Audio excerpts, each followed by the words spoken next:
Right, so hello and welcome back to Books and Things, and welcome to another video. And today I'm going to be doing the evolution of a reader tag.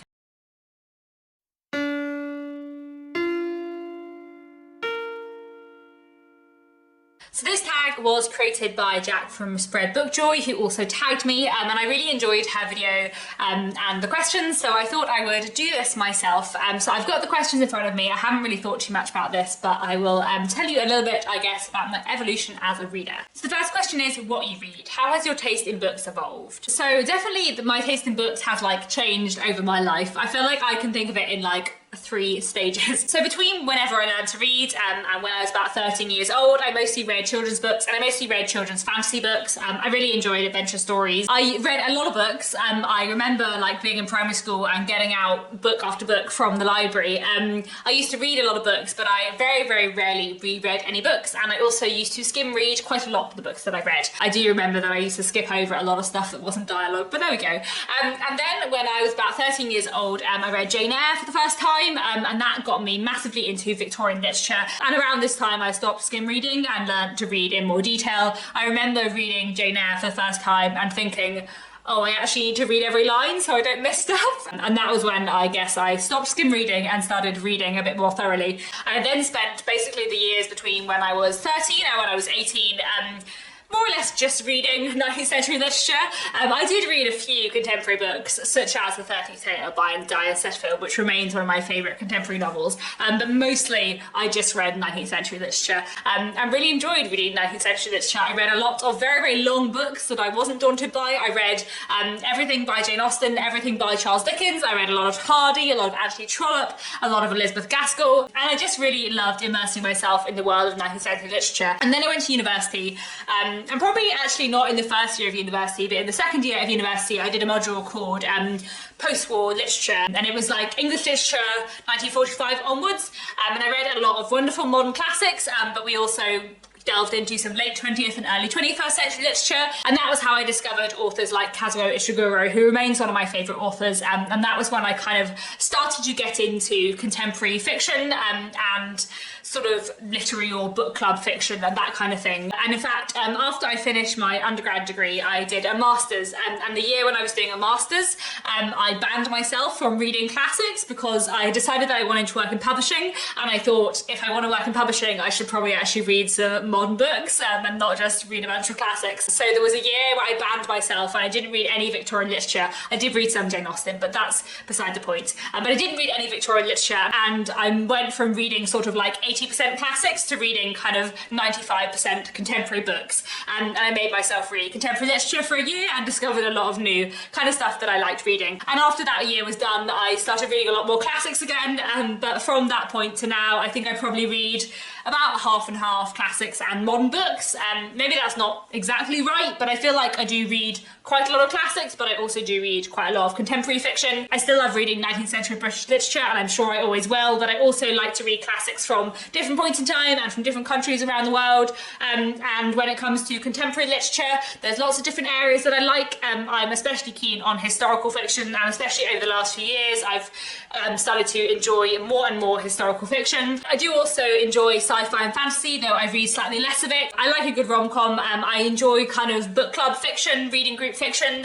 Sometimes a very, very literary experimental novel is not for me, but the slightly kind of more accessible end of literary fiction I really enjoy. I primarily read novels, but I do also really enjoy short stories and non-fiction, and the occasional poetry collection or play as well. I think that pretty much covers what I read and how that has changed over time. The second question is how you read. Has the format of your reading changed much? So the format has slightly changed, but not too much. I have always predominantly read physical books. When I was a child, I would predominantly read physical books, either ones that I owned or from the school library or the local library. I did used to listen to audiobooks as a child, but obviously listening to audiobooks 20 years ago was a bit different to listening to audiobooks now. I remember having a cassette player, both in my childhood home, but also a portable one, and I also remember later having a portable CD player, a CD Walkman, and I did have a few audiobooks that I used to listen to on cassette, I think especially. I remember listening to The Secret Garden, I remember listening to The Silver Sword. I presume, looking back, that they were probably abridged, but I'm not certain. But I do remember listening to a few audiobooks as a child, but kind of not very many. As a teenager, I did listen to some audiobooks, but not very many, and mostly I just listened to the same Dickens audiobooks on repeat when I was at the gym. I really like the fact that I used to go to the gym and get on the treadmill and be like listening to Bleak House. It's just something very satisfying about that. So I did listen to a few audiobooks as a teenager, but not masses, and I really got properly into audiobooks when I was at university, partly because when I met Nick, who is now my husband, he was quite into audiobooks, so he kind of got me more into audiobooks. And I feel like over the last kind of like 8 or 9 years, I've just become more and more into audiobooks, and audiobooks make up a bigger and bigger chunk of my reading, where now I feel like probably audiobooks make up like a third of my reading. I'll see whether that's actually true when I look at my statistics at the end of the year, but I certainly feel like audiobooks take up a lot of my reading, and actually because it takes longer to read a book on audiobook, it probably takes up more time. Like I probably actually spend more time listening to audiobooks than I do sitting down and reading now. I do also sometimes read on ebook. That has also gone up and down over the years. I think I first got a Kindle when I was like maybe 18, and there were a few years where I did read quite a bit on Kindle, and then I sort of started reading on Kindle less after I started working in publishing, because a lot of people who work in publishing will send manuscripts to their Kindle to read when they're editing or reading submissions or whatever, and so I got very used to working on my Kindle and doing work reading on my Kindle, which meant that I didn't really like doing non-work reading on my Kindle because I sort of got into like a work editing headspace. That became slightly less the case after the pandemic when I was working from home more, so I read more on my computer rather than like reading books for work on my Kindle on the train, but I still kind of feel like I'm in editing mode when I'm reading on my Kindle, so I try not to read on my Kindle where possible. I do use my Kindle sometimes. Ebooks can be really great if you can't get a book another way, and especially for out-of-print classics, an e-reader is really helpful. But in general, if I can get a classic at the library rather than getting it on my e-reader, I will. The third question is how much you read. Do you read more or less than previously? When do you read? How often do you read? Has how often you read changed? I feel like how much I read has definitely changed a lot over time.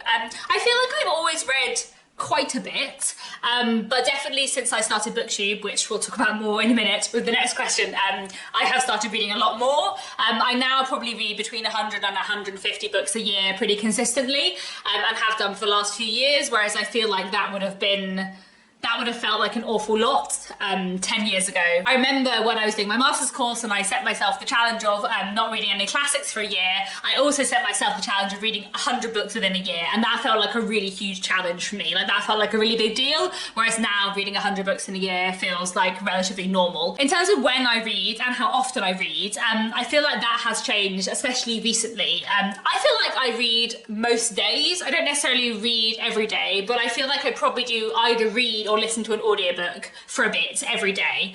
And I feel like that has probably been the case for quite a long time. Possibly less when I was at university. I think especially when I was doing my undergrad degree, I was studying English literature and history.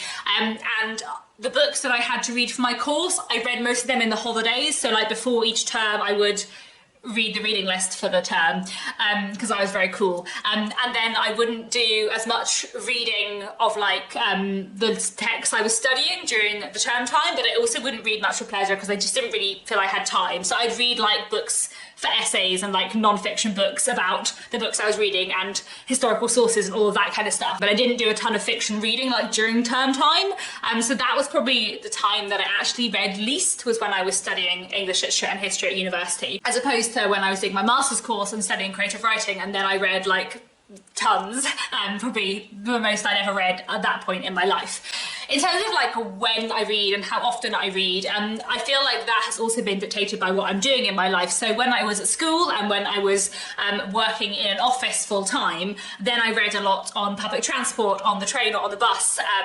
Audiobooks usually on the bus, physical books usually on the train. A lot of my working life I had an hour journey into work and an hour journey back from work, and that is 2 hours of reading time every day. So a lot of my reading was often done in those like set times. But then obviously in 2020, with the pandemic, commuting stopped.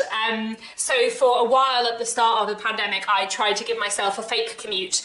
So I would read for an hour before and after work every day. That eventually moved into reading an hour before work every day, but I didn't usually manage to read an hour after work every day when I was really busy. When we started going back into the office a bit more and I was kind of doing hybrid working, then I would again try and give myself like a fake commute in the morning every day, even if I was working from home, and read for an hour in the morning, but I wouldn't always do that after work. And then back in August this year, I went freelance, so now I never go into the office, which definitely has like changed my reading a lot, because I'm just on trains a lot less often, and I used to do so much of my reading on trains, and also like my days in general have a really different structure now. So I feel like now my reading, how often I read and what time of day I read, is much more variable and much more like just completely up in the air and varies a lot. And I also feel like how much I read a week has really changed. So I probably still read like roughly the same amount a month, but I feel like there's some weeks where I read no books and there's some weeks where I read 3 books. And I feel like my reading is much more up and down now. I feel like that might change the longer I'm freelance and the more I get into like a different kind of routine. At the moment it's still a bit new, and I still want to read for an hour every day, but I often don't manage to do that, but then there are some days where I read for 2 hours or whatever. So I feel like my reading habits have changed quite a lot since going freelance. So it'll be interesting to see how that changes or not, and whether my reading patterns kind of like smooth out in the next year. And the fourth question for this tag is, how has Booktube changed you as a reader? To be honest, I don't know.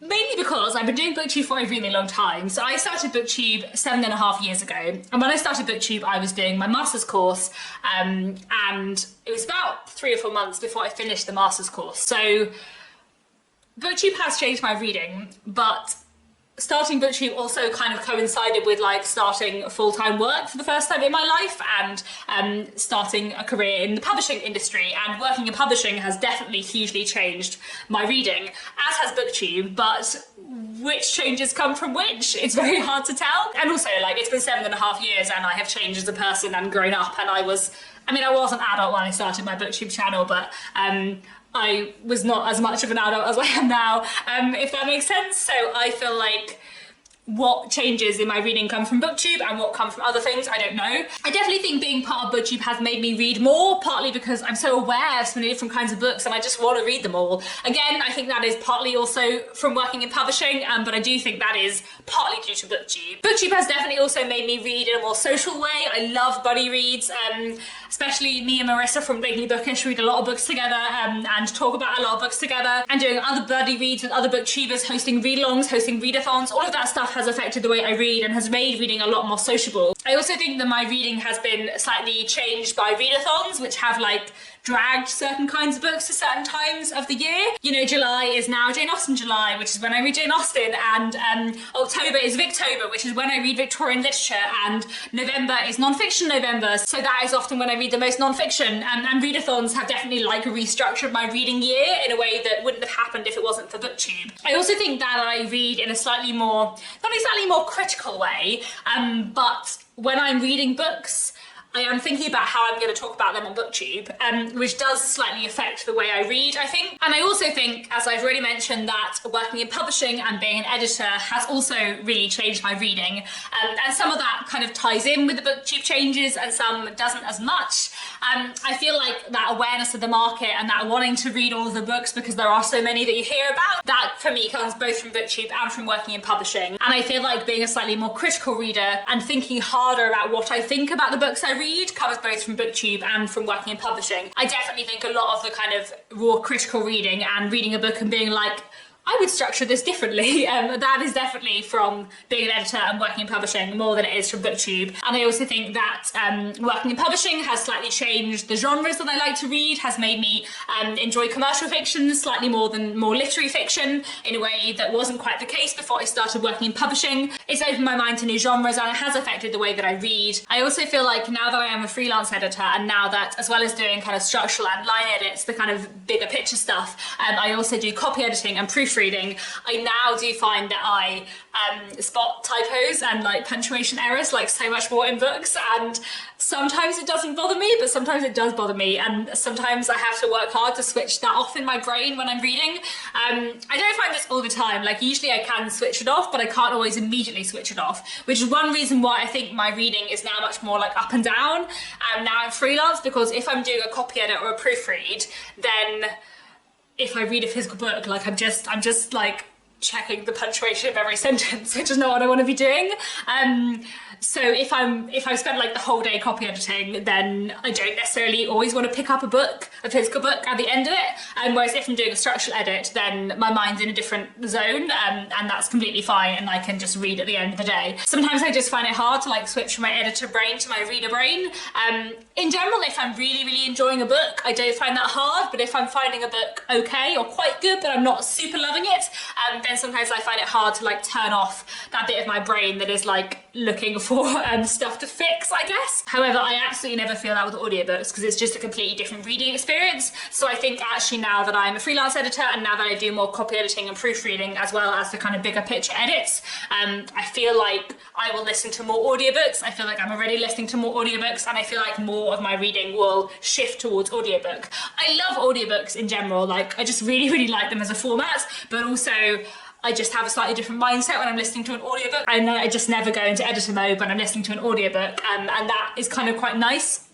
I should say I also never really go into editor mode when I'm reading classics, which is another reason why I really enjoy reading classics. I mean, there's a lot of reasons why I really enjoy reading classics, but because I'm like very much an editor of contemporary fiction, like I just don't go into classics with the same mindset, and I don't automatically look for stuff that I would change were I editing it, or were I proofreading it or copy editing it or whatever. So I feel like that's another way that my reading will slightly shift now I'm freelance, is that like I might be more likely to go through phases of reading a lot of contemporary literature and then phases of not, which hasn't really been the case for the last while. However, kind of opposite to that, I do also feel like my reading has been quite influenced this last year, especially by being a writer and the fact that my debut novel is coming out next year, because I suddenly felt like a lot more need to read books in the same area. I mean, I have always been reading books in the same area. I love historical fiction. I've been reading a lot of historical fiction for a long time, but the last year I have read so many like new releases of historical fiction, and there's so many new releases of historical fiction that I'm desperate to read, because I feel like I'm like joining this part of the book world, and so I want to read like as much from it as possible. So that's like another kind of way that reading has been affected by other things going on in my life, I suppose. So finally, of course, this being a tag video, I will tag some people. So I'm going to tag a book olive, I'm going to tag Amanda Quotation Books and Leanne Rose.